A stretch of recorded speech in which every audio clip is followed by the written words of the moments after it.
Denkfabrik, c'est le programme franco-allemand du think tank français Génération d'avenir. Ça, vous le savez déjà si vous avez vu notre vidéo publiée il y a 6 mois qui lançait Denkfabrik. Alors en 6 mois, qu'est-ce qui s'est passé? Qu'est-ce qui est devenu Denkfabrik et qu'est-ce qu'est Denkfabrik aujourd'hui?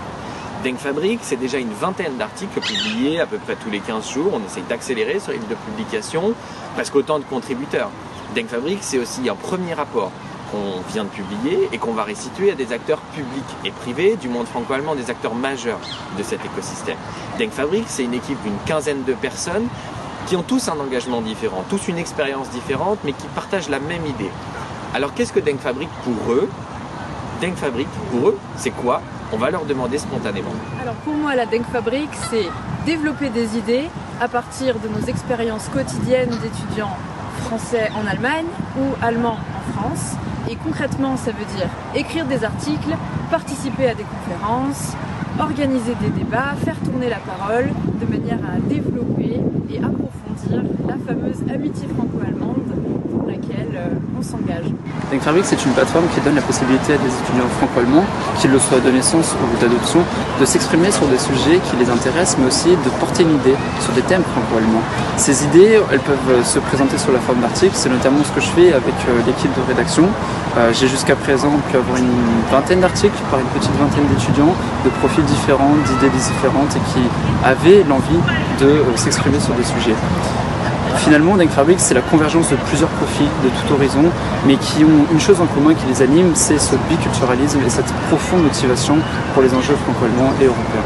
Spontanément, Denkfabrik, c'est quoi? C'est une plateforme qui fait écho à des idées provenant de jeunes franco-allemands, de jeunes français, de jeunes allemands qui vivent dans un système qui est parfois peu expliqué, qui est peu mis en lumière, et par Denkfabrik, ils peuvent s'exprimer, ils peuvent dire ce qui leur plaise et ce qui leur déplaise dans un système qui aujourd'hui permet une plus forte intégration européenne. En tant que coordinatrice du premier groupe de travail de Denkfabrik, j'ai appris beaucoup de choses, notamment que le rôle d'organisatrice, c'est quelque chose auquel je ne pensais pas forcément me plaire, mais qui finalement est devenu une passion, et c'est pour ça que j'ai hâte de faire le deuxième groupe de travail Denkfabrik qui sera sur l'environnement. J'ai aussi appris à travailler avec des personnes françaises, allemandes, franco-allemandes, qui ne faisaient pas forcément les mêmes études que moi ou les mêmes cursus que moi. Et c'est là qu'on s'est rendu compte de la plus grande problématique du monde franco-allemand, qui est sa visibilité.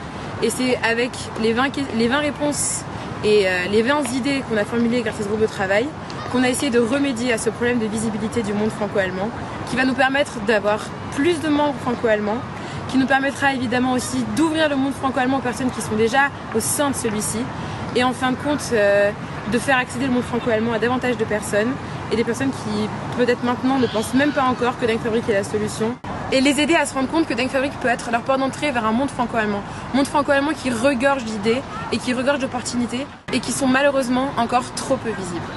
Et la suite alors? La suite, c'est un prochain groupe de travail qui portera sur le couple franco-allemand dans les enjeux environnementaux. Also, ich versuche es auf Deutsch zum Schluss. Wie Sie gerade gesehen haben, Denkfabrik ist für uns alle ganz unterschiedlich, aber es ist vor allem ein Engagement.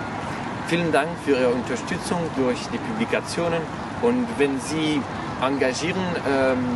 sich engagieren wollen, dann melden Sie sich bei uns, ganz einfach. Merci beaucoup et à très vite.